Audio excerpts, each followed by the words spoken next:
RTO દ્વારા નિયમોનું પાલન કરતા વાહન ચાલકોનું ગુલાબથી કરાયું સન્માન।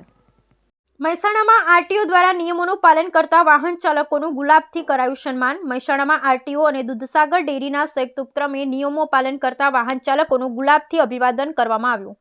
સાથે સાથે વાહનો પર પીળા કલરના રેડિયમના પટ્ટા લગાવવામાં આવ્યા। આરટીઓ ઓફિસર સ્વપ્નિલ પટેલે કહ્યું, આમ જનતામાં આરટીઓ નિયમો પાળવાનું પ્રોત્સાહન મળે અને જાગૃતિ આવે તેમજ અકસ્માતનું પ્રમાણ ઘટી શકે।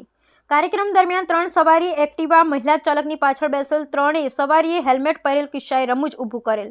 આજના નવતર પ્રોગ્રામમાં નકલી યમરાજને સાથે રાખી સંદેશો આપવામાં આવેલો કે હું તો નકલી યમરાજ છું, પણ જો તમે હેલ્મેટ નહીં પહેરો તો આગળ જતા અસલી યમરાજનો સામનો કરવો પડી શકે છે। Bureau report Ashish Patel, Mehsana. Road safety month 2025 અંતર્ગત આજે અવેરનેસના જે કાર્યક્રમો જે કરીએ છીએ એની અંદર આજે એક નવતર પ્રયોગ કર્યો છે કે જેમાં મહેસાણા જિલ્લાના જે રાધનપુર ચોકડી અને ડેરી રોડ છે, ડેરી રોડ ઉપર જે લોકો રોડ સેફ્ટીના નિયમોનું પાલન નથી કરતા, હેલ્મેટ સીટ બેલ્ટ નથી પહેરતા, એવા લોકો માટે આજે એક સોફ્ટ એન્ફોર્સમેન્ટનો કાર્યક્રમ કર્યો છે કે જેની અંદર જે લોકો પાલન કરે છે એમના માટે ચોકલેટ અને ફૂલનું એમને અભિવાદન કરી એમને પ્રોત્સાહિત કર્યા છે।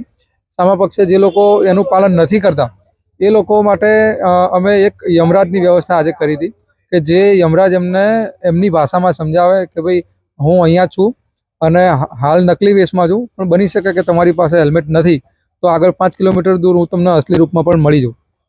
એ સંજોગોમાં મારી ગદાનો પ્રહાર તમારી હેલ્મેટ હશે એ જ વેઠી શકશે।